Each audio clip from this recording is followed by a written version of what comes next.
নমস্কার বন্ধুরা, আমার রান্নাঘরে আপনাদের সবাইকে স্বাগত জানাই। আজকে আমি ফুলকপির একটা রেসিপি করব, ফুলকপির পরোটা। ফুলকপি তো আমরা নানা রকমভাবে করে থাকি, মাছের ঝোলে দিই, কখনো কখনো ভাজা করি। তো আজকে আমি ফুলকপির পরোটা করব। এটা আমি আমার ঘরে খুব পছন্দ করে সবাই, মাঝে সাঝেই করি, জলখাবারে করি বা রাতেও করি।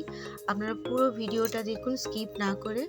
এর জন্য আমার একটা ফুলকপি লাগছে 500 গ্রাম, আর এটাকে আমি কেটে ভালো করে পরিষ্কার করে ধুয়ে নিয়েছি। আর এবার আমি এটাকে একটুখানি ভিনিগার আর নুন দিয়ে ঠান্ডা জলের মধ্যে 5-7 মিনিট মতন ভিজিয়ে রাখবো। তাতে করে কি হবে, পোকা যদি থেকে থাকে, আমি পোকা দেখে নিয়েছি, ছিল না। যদি থেকে থাকে কোনো পোকা, তো ভিজিয়ে রাখার জন্য জলেতে পোকাটা ভেসে উঠবে। আর যখন আপনারা ফুলকপির কোনো কিছু করবেন, আপনারাও করবেন, এটা খুব উপকার হবে। তো আমি ফুলকপি ভালো করে জলটা ঝরিয়ে আর শুকনো কাপড় দিয়ে মুছে নিয়েছি। এবার গ্রেট করব। তো আমি এইটা দিয়ে করব না, এইটা দিয়ে করছি। ছোটোটা দিয়ে করলে কি হবে, পুরো পেস্ট হয়ে বেরোবে। ছোট ছোট ফুটোটা দিয়ে করলে, আমি এই বড় বড় ছেদালা ফুটোটা দিয়ে করছি। তাতে কি হবে, একটু বড় বড় বেরোবে। আমরা যখন ফুলকপির পরোটাটা খাবো, মুখে পড়বে ফুলকপিগুলো, তো খুব ভালো লাগবে। আমি দেখিয়ে দিচ্ছি কীরকম বেরোলো। এই যে এইরকমই চাই আমার। তো আমি পুরো ফুলকপিটা গ্রেট করে তারপর এই যে দেখাচ্ছি, দেখুন পুরোটা হয়ে গেছে। এবার আমি একটু নুন মাখিয়ে রেখে দেবো, কারণ প্রচুর ময়েশ্চার থাকে ফুলকপিতে, জল থাকে। একটু নুন মাখিয়ে রাখলে পুরো জলটা বেরিয়ে যাবে। আর তা নাহলে কী হবে, যখন আমরা ফুলকপিটা পরোটাটা বেলবো, তো ফেটে যেতে পারে। এবার আমি 2 কাপ ময়দা নিয়ে নিলাম, আর 2 চামচ সুজি, 2 চামচ বেসন দিলাম। বেসনটা আর সুজিটা দেওয়ার ফলে একটু ক্রিস্পি হয়, বাইরেটা ভীষণ মচমচে হয়, খুব ভালো লাগে, আর ভিতরটা নরম হয়। আর আমি দেখানো হয়নি এখানে, আমি স্কিপ করে গেছি। একটু নুন আর অল্প একটুখানি 1 চামচ ঘি দিয়েছিলাম, ওটা দিলে খুব ভালো গন্ধ বেরোয়, খুব ভালো টেস্ট হয়। আর এবারে আমি একটুখানি সাদা তেল দিয়ে দিলাম, আর ভালো করে মেখে জল দিয়ে, ডোটা আমার একটু আটার থেকে একটু নরম হতে হবে। তার কারণ যদি একটু শক্ত হয়ে যায়, শক্ত হলে কিন্তু বেলতে গিয়ে পুরটা বেরিয়ে যাবে। তো এই জন্য একটুখানি রুটির থেকেও নরম বেলতে হবে। আর এটা আমি 10 মিনিট রেখে দিচ্ছি ঢাকা দিয়ে। আর এদিকে আমি ফুলকপির যে জলটা, সেটা পুরো বার করে এই যেভাবে চিপে চিপে বার করে নিচ্ছি।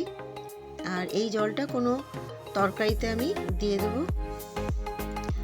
আর ফুলকপির এবার পুর করছি, এতে জিরে, ধনে, শুকনো লঙ্কা গুঁড়ো সব হাফ চামচ করেই নিচ্ছি, হলুদ গুঁড়ো, জোয়ান, আর একটুখানি চাট মশলা দিয়েছি, দিয়ে পুরোটা মাখছি। আর চাট মশলা না থাকলে আপনারা লেবুর রস বা আমচুর পাউডারও দিতে পারেন, কিন্তু নুনটা একটু সাবধানে দেবেন। আমরা কিন্তু আগেও নুন দিয়েছিলাম, এটা মাথায় রাখতে হবে। এবার আমার 10 মিনিট পর আমার হয়ে গেছে। আটাটা একটু ঠেসে নিচ্ছি। আমার আটা খুব সুন্দর, যেরকম চাইছিলাম আটাটা একদম ওরকম হয়ে গেছে। আমি লেচি নিয়ে নিলাম 2টো। আমরা যেরকম লুচির বা পরোটার জন্য যেরকম আটা লেচি কাটি, রুটির জন্য আর পরোটার জন্য তার থেকে একটু বড় করেছি, কারণ পুর ভরবো এটাতে। আর বন্ধুরা দেখুন, যারা নতুন তাদের বলছি, ওপর দিকটা একটুখানি পাতলা রেখো, তাতে কি হবে, আর মাঝখানটায় একটু মোটা রেখো। মোটা না রাখলে কি হবে, বেলার সময় কিন্তু পুরটা বেরিয়ে যেতে পারে। আর ওপরটা একটু পাতলা রাখলে, আমরা এই যে এরকম করে কুচি কুচি করে করব, কুচি কুচি করে দেখো, একদম এইরকমভাবে আমি পুরটা, মানে মুখটাকে বন্ধ করে দিলাম, পুর আর বেরোবে না। খুব সুন্দর করে এই যে হয়ে গেল আমার একটা ইয়ে। আর একটু শুকনো আটা হাতে নিয়ে নিলাম, নিয়ে প্রথমে হাতে একটুখানি ছড়িয়ে নিলাম, ইভেনলি ছড়িয়ে যাবে পুরটা। আর একদম হালকা হাতে বেলে নিচ্ছি, বেশি জোর দেওয়া যাবে না, চাপ দেওয়া যাবে না, হালকা হাতেই কিন্তু বেলতে হবে। তোমরা দেখলেই বুঝতে পারবে। দেখো, বেশি চাপ দিলে কিন্তু পুর বেরিয়ে যাবে। আর যখন দেখবে পুরটা দেখা যাচ্ছে, মানে ফুলকপিটা দেখা যাচ্ছে, তখন বুঝতে হবে যে আমার বেলা হয়ে গেছে। এর বারে মানে এর থেকে যদি বেলা হয়, আমার ফুলকপির পুরটা কিন্তু বেরিয়ে যেতে পারে। একটা রুটি হয়ে গেছে। এবার আর একটাও দেখিয়ে দিচ্ছি। এই যে দেখো, আগেরটার মতনই ওপর দিকটা একটুখানি পাতলা আর মাঝখানটা একটু মোটা রাখতে হবে। রেখে বাটিটার মধ্যে আমি এবার ফুলকপির বাকি যে ইয়েটা পুরোটা আমি দিয়ে দিচ্ছি। আমি যতটা পারছি চেপে চেপে দিচ্ছি, চেপে চেপে তোমরাও দিও। বেশি করে পুরটা দিলে খুব ভালো লাগে। আমার হয়ে গেছে এটা দেওয়া। এবার আমি এই যে আবারও কুচি কুচি করে মুখটাকে পুরো বন্ধ করলাম, ভালো করে বন্ধ করে দিয়েছি। দিয়ে আবার গোল করে সুন্দর করে একটা লেচি বানিয়ে ফেলেছি। আর একটুখানি আবারও শুকনো আটা নিয়ে হাতে আগে ওরমভাবে স্প্রেড করে নেব, তারপর বেলবো। তাহলে ইভেনলি পুরোটা আমার ছড়িয়ে গেল। এইভাবেই করো তোমরাও, তোমাদেরও কিন্তু একটু ফেটে যাবে না। অনেকেই বলে যে ফেটে যায়, তার কারণ অনেকেই পারেন না। তো এই টিপসগুলো মাথায় রাখতে হবে। মাথায় রাখলেই তোমাদের ফুলকপির পরোটা সুন্দরভাবে হবে। আমি একটুখানি সাদা তেল দিয়ে ভেজে নিচ্ছি। তোমরা চাইলে সাদা তেলের জায়গায় ঘি দিয়ে ভেজো, খুব ভালো লাগে। আমি সাদা তেল দিয়েই ভাজছি। আর আমি যে ফুলকপিতে একটু নুন দিয়ে রেখেছিলাম, সেটার ফলে পুরো ফুলকপির জলটা বেরিয়ে গেছিলো। আর সেটা যদি না করতাম, তখন কি হতো, যে এখন বেলার সময় আমার পুরো ফুলকপির এগুলো সেই লাত করতো, আর ঠিক মতন বেলা যেত না।